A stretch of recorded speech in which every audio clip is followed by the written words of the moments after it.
People will start complimenting you where you start complimenting yourself. And I'm not talking about ego, this being an ego practice. I'm talking about this being true self-awareness of your authentic greatness. It exists within all of us. We really are designed to become the person that we're most passionate inside to be.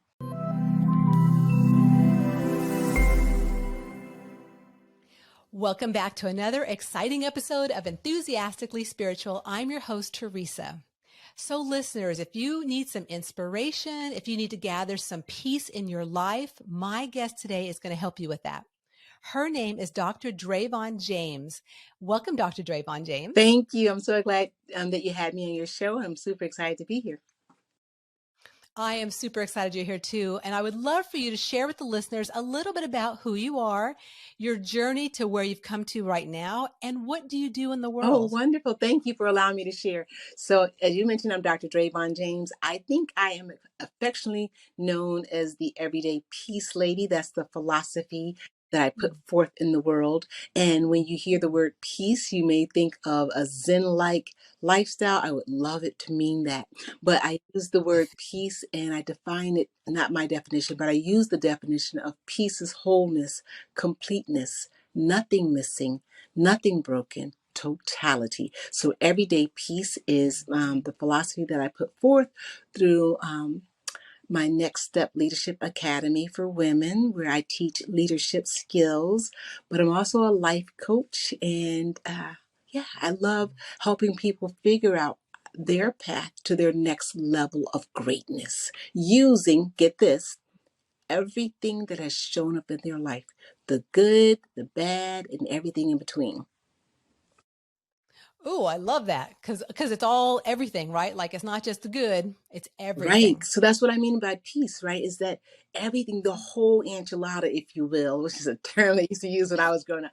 But the whole enchilada, everything that you have experienced, everything that you are currently experiencing, we are going to use that like a jumbo stew or something, if you will, and we're going to make the life that you want.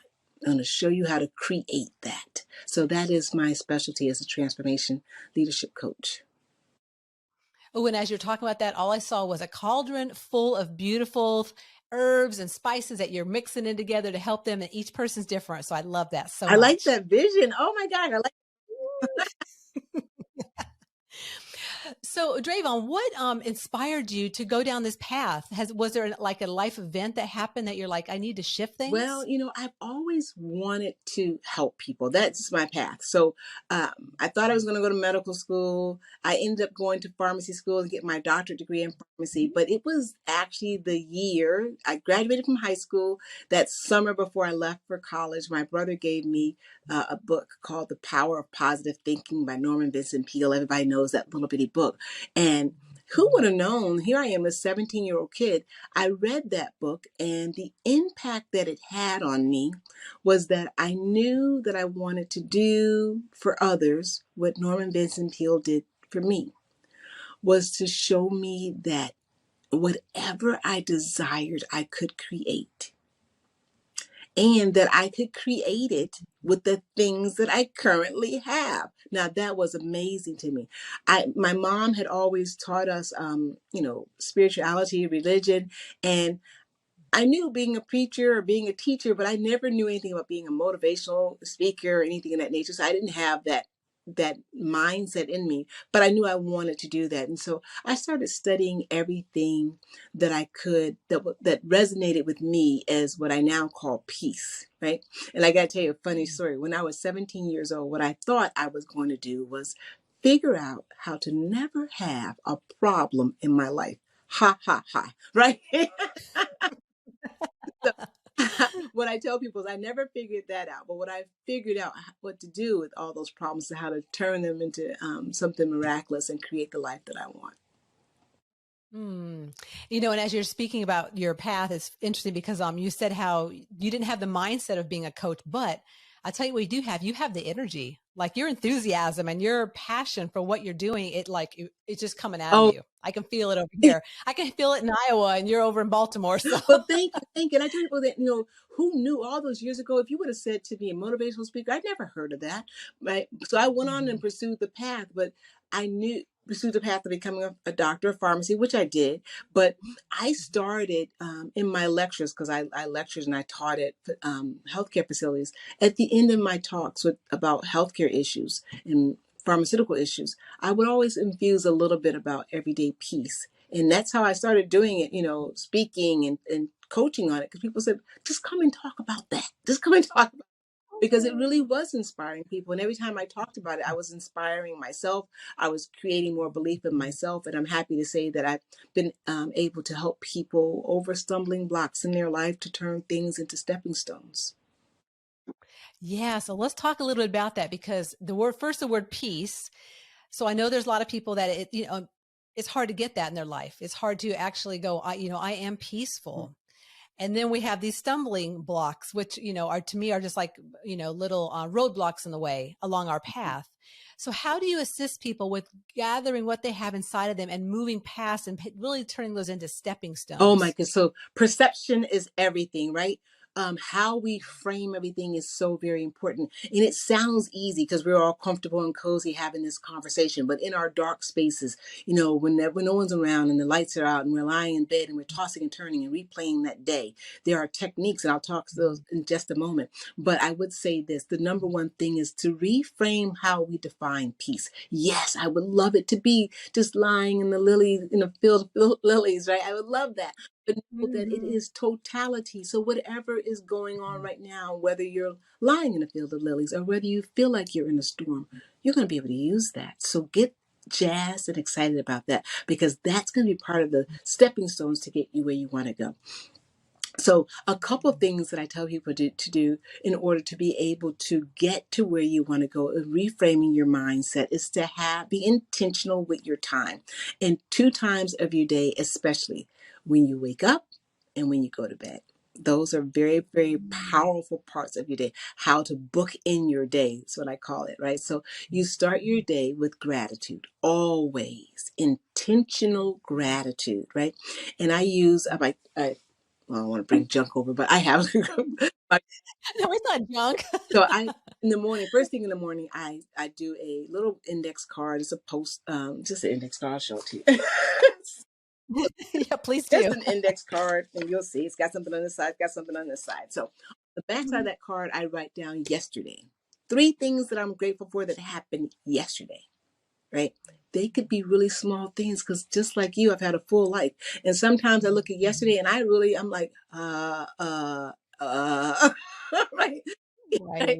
was like, well, I survived one thing, right? So just, I don't care how silly you got to be about it. In fact, if you need to be silly about it, it's good, because you get a nice giggle, right? A giggle becomes a laugh, right? A laugh becomes happiness, right? So you get 3 things on that card. You don't stop it. You get 3 things on that card that you're grateful for yesterday, and then you flip the card over, and this is where we get intentional about today. It hasn't even happened because you haven't even got out of bed yet, but you're going to frame Mhm. it, right? And you're going to say, okay, here's what I'm grateful for today, right? This is what I'm grateful for today. Now, here's where I want you to start, right? I don't want you to be grateful for winning the lottery. I Oh, come know, on. right? I coach a lot of people. I want you to be grateful about something that you can control, that's something that you are going to do today, and be easy and gentle with yourself. Maybe I don't know where you are in your journey. You could just be grateful for getting up and brushing your hair today. That's okay. Write it down. Make it happen. You are a creator. There's a lot here. And, if you have more time, I can tell you why this is so important. People ask me all the time, can I write? Can I just think about it? You must write it. What you write it on is okay with me. Index card works there. Now, that's how we start our day. I said 2 intentional parts of our day to bookend it. On the flip side of that, at the end of the day, very, very, very important. A lot of us have this tendency, whether we know it or not, we end our day by criticizing ourselves, right? I should have done this better. I shouldn't have eaten this. I shouldn't have said that. Boy, I'm such a loser. Good night. Right? Toss and turn, toss and turn, toss and turn, right? Well, I wonder why I can't sleep. I wonder why my Wow. stomach is upset. Look at the bedtime story. Look at how you're the last voice, the last person to communicate with yourself before you fall off to sleep. Let's be intentional about that. And so I do this process called ending my day as a superhero. I don't care what Mm. happened that day, right? You become the superhero of that day. You figure out how to retell that story as you as the superhero. So you burnt all of the food, right? I am consistent, right? You figure Oh, I out love a that. way to tell you as a superhero because your brain needs to hear that. It needs to rest in that. Your subconscious believes everything. It does not have a filter that says, oh, he or she was just kidding. They don't believe I'm an idiot. No, you said it. They believe it. Right? So you got it in your day as a superhero. I am consistent. I am consistently getting better. Tell yourself that. There's a story that I read. I want to say it was Brian Tracy. I believe he wrote this story, but uh, about a kid that was out in the backyard and he was trying to hit a baseball and he missed the baseball over and over and over again. And he kept saying, I'm the world's greatest pitcher. Batter. You can tell I know nothing about sports. I'm the world's batter. Right? All Right. good. And then after he did not hit any of those, he said, who knew? I'm the world's greatest catcher. Oh, shifted it. That was a little kid, Oh, I love that so right? much. Now, if that just, Mhm. no one taught that kid that, right? Mhm. That hadn't been strangled out of him by by the journey called life, right?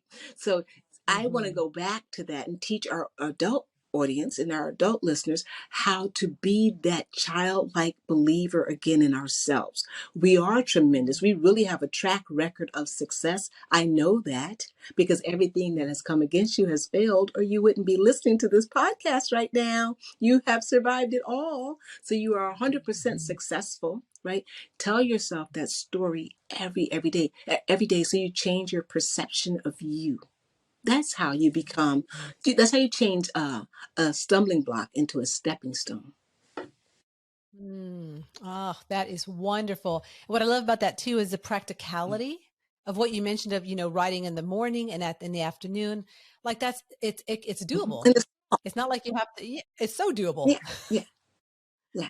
which is so wonderful. And what I see about that too, because I call that regrouping for especially in the afternoon, like regrouping what happened the day. But I love your superhero. Oh my gosh, I'm going there with that. That's Right, awesome.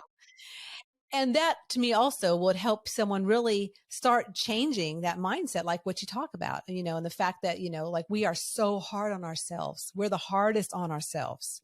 So shifting that to be like, yeah, my God, I got out of bed today. Hello, got out of bed. I was good at getting out of bed today or whatever it is. Right. right. You find reasons to applaud for you. Right. Somewhere along our path, and I'm sure it was not intentionally to harm us, but we were taught and we believe that we can criticize ourselves to success. Right. If I tell myself 1,000 times that chocolate cake is horrible and I'm a horrible person for eating it, I'll stop eating it. Well, that doesn't work. Nope. So Nope. so Nope. I Nope. gotta figure out a way to talk good and nice to myself because then my inner self starts to believe me, starts to trust me, starts to like me, starts to fall in love with me, and starts to pair up with where I want to go. I now can intuitively hear, because the voice is there all along. Right. All those answers are inside of us. We're just clouded by all this nonsense and all this self criticism and all this fear. And the best way to combat all that is to change the narrative. We have to do that. It takes a little while to do it. It takes consistent practice. But as you mentioned, this is fun, small, practical stuff. And the more you can laugh at it, don't make it hard, but be consistent. And when you're not consistent, because you won't always be, laugh it off and start over. Mhm. And that also builds a trust in yourself going, yeah, I got this. And also seeing how things can be shifted so really kind of quickly. I mean, like you said, it will take time, but even the little bitty things can shift. You're like, oh my gosh, I don't say that I'm stupid anymore. Or I don't say that I'm fat anymore because I'm beautiful in my body or whatever it's going to be for each person. Right. Right. And here's a added bonus. And the more that you start participating in this, you'll notice that people around you will also stop saying those things. That's an added bonus, right? Just pay attention to that. People will start complimenting you where you start complimenting yourself. And I'm not talking about ego, this being an ego practice. I'm talking about this being true self-awareness of your authentic greatness. It exists within all of us. We really are designed to become the person that we're most passionate inside to be. We're designed to be that person. Another quick story is that I have a friend who always wanted to be a pilot, always, his entire life, a pilot, right? We met each other in college, and I've never wanted to be a pilot, right? Mhm. I like, Hands down. I've never wanted to be a pilot. And I love that story. He became a pilot. He's no longer a pharmacist. He is a pilot. And I love that story because it shows that the dreams and passions that are for me, that are inside of me, are for me. And the dreams and the passion that are inside of you are for you. It is meant for you to pursue them. So could you imagine if he had waited for me to validate his desire to be a pilot? Yeah, dude, I don't. Okay. Never. Right. I, Not going to right. happen. Right. So he didn't wait for that, and as his friend, I was like, yeah, that's lovely. I don't know what it feels like to want to be a pilot, but I do know what it feels like to have a passion, and I can support you having a passion. My point here Mhm. is that whatever passion you have inside of you, doing this slight exercise that we talked about today will help you to hear that passion more clearly, and will start to wipe away the cobwebs so you can see a pathway to it. Mm. I love, love, love that so much.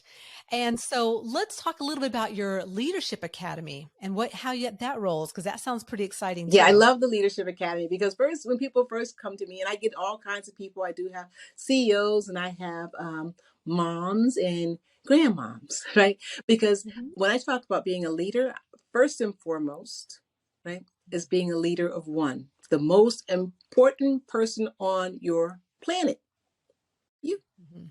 right? Mhm. Your planet wouldn't Mhm. exist if you weren't ruling it, right? So learning how to be a leader of one will help you to be a leader in any other industry. So we work on that, and by default we get to leadership. And I've been in leadership for many over 30 years in healthcare. So we talk about strategies that you can use in business, but ultimately we always come back to self because it is you that will. I've worn many hats in my lifetime, but I've still always been me, and understanding how to lead me is the magical key to it all. Absolutely. And I think that's the thing. A lot of people too, they compare themselves to people outside of them and what other people are doing. And I've done that before too, because you look around, you're like, oh my gosh, people are doing amazing things.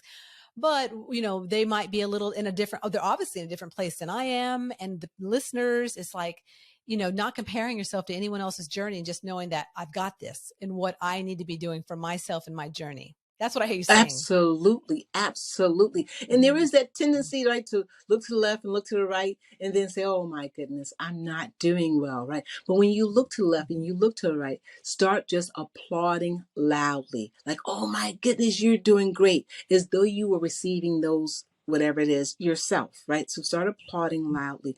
And that will take out that desire to compare. Just applaud Mhm. loudly, right? Oh, that's awesome. So let's talk a little bit about you've also got a podcast. I'd like you to share a little about your podcast because it sounds like it's an awesome one also. Yeah, so my podcast is Dr. Dravon James, Everyday Peace with you know. And so it's on the Mind Body Spirit Network, and we focus on women helping women. So over the years, I've been with that producer for so many years, but over the years we've had different focuses every year. And this year we picked women helping women, and I feel in my soul that this will be the focus to the end of time because I'm very, very passionate about this because I believe when a woman helps a woman, we help a family, a community, a city, a state, a country, the world at large, right? So much happens when a woman stands up in herself and starts to believe in herself as the nurturer, right? We are the CEO of nurturing a whole family. That's amazing, right? Mm-hmm. And Yep. when women who are nurtured children, wow, right? So I'm passionate about this focus. We've had some amazing shows this year. So I'm thinking that this is just going to be our vibe for the rest of our existence. Well, what to me, the exciting about that is that it's the building the community. Yeah.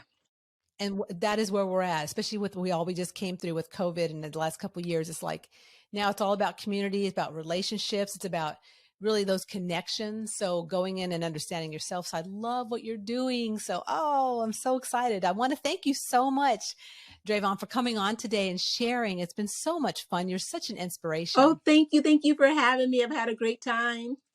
Well, listeners, I hope you enjoyed that mini morsel episode with Dr. Dravon James. And I thank her again for coming on today and sharing her inspiration, her enthusiasm, and her love for helping you really gather your gifts and know what your purpose is and really just shine your light. So, what a beautiful gift she is. And again, all of her information will be in the show notes. So, please make sure that you check it out. And until next week, please remember that life is too short to not be enthusiastic about your unique journey.